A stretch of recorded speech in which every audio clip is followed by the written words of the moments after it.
Lockdown কি আবার ভারতে হতে চলেছে? আমাদেরকে কি আবার সেই বন্দিদশায় ফিরে যেতে হবে? ইতিহাসে ফেলে আসা সেই খারাপ সময়গুলো আবার কি আমাদের জীবনে ফিরে আসছে?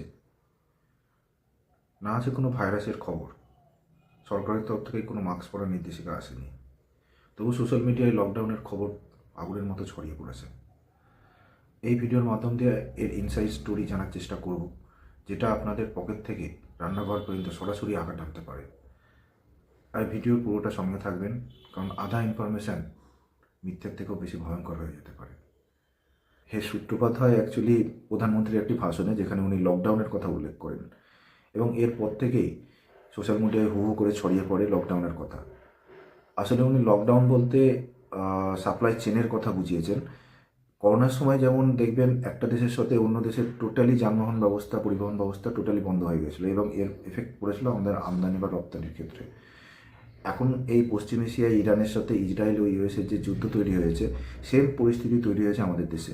তেলের জাহাজ আসতে পারছে না, অন্যান্য মালপত্রও হয়তো আসতে পারছে না ঠিক মতো করে। এর ফলে আমাদের গ্যাস, পেট্রোল এসবের উপর এফেক্ট পড়ছে। প্রধানমন্ত্রী এখানে এই জিনিসগুলো বোঝাতে গিয়ে অ্যাকচুয়ালি লকডাউনের কথা উল্লেখ করেছেন। তাই সোশ্যাল মিডিয়ায় যারা ছড়াচ্ছেন যে আবার দোকান পাশার বন্ধ হয়ে যাবে, ঘরবন্দি হয়ে যাবে, তাদের গুজবে কান দেবেন না। প্রধানমন্ত্রী অ্যাকচুয়ালি কোনোদিনই বলেননি যে আবার আমাদেরকে শারীরিকভাবে বন্দী হয়ে থাকতে হবে। উনি যেটা বোঝাতে চেয়েছেন সেটা হচ্ছে অর্থনৈতিক যুদ্ধের কথা, আমাদের মানসিকতার কথা। এবং উনি সতর্কও করেছেন যে, কারণ যখনই বিশ্ববাজারে এরকম অনিশ্চয়তা দেখা গিয়েছে, সবথেকে বেশি টান পড়েছে আমাদের মধ্যবিত্ত ফ্যামিলিতে। তো যাই হোক না কেন, দেখুন বিশ্ববাজার তো এখন থমথমে, তার এফেক্ট তো আমাদের নর্মাল লাইফে পড়বেই।